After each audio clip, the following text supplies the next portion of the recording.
Well, let's talk about a couple of them. So one of the things Yeah. people ask sometimes is like, man, I really want to make it so you can only walk here and not walk here, right? Like, I don't want people to be able to teleport up onto my roof, Mhm. right? That one's really simple. If your object isn't just one big object and it's made out of pieces like this one is, then it's pretty straightforward to go through and set parts of these to not generate floor plan on them.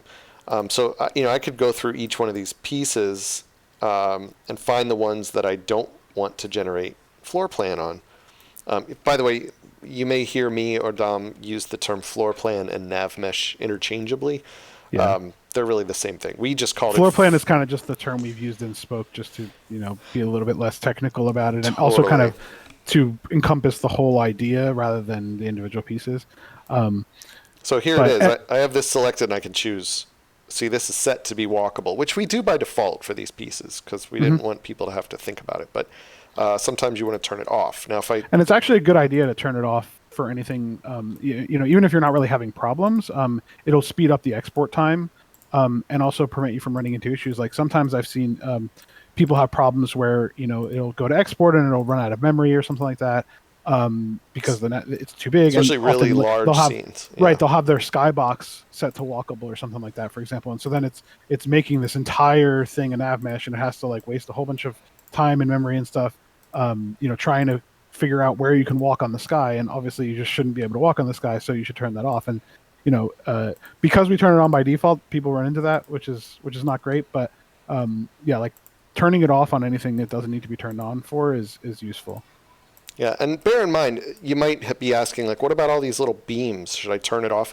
Yeah, probably. But at the same time, the settings of the floor plan are going to dictate how big an object has to be before it'll even consider generating on it. And so Right. if it's not an issue, if you don't see floor plan being created somewhere you don't want, then just, you can leave it alone.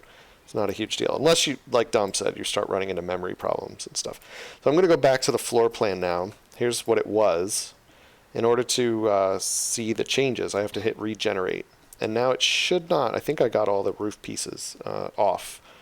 So if I hit regenerate, look at that. They're gone. You can no longer teleport up onto the roof of this pavilion.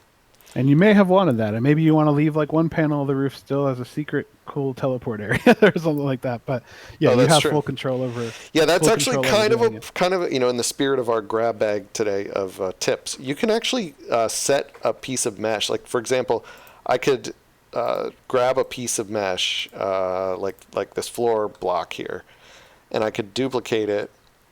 I'm using Control D, and I could float it out here somewhere. Maybe that's too far. Whatever, I'll just slide it over here. And you could actually set it to be walkable, but turn off the visible flag. Mm-hmm.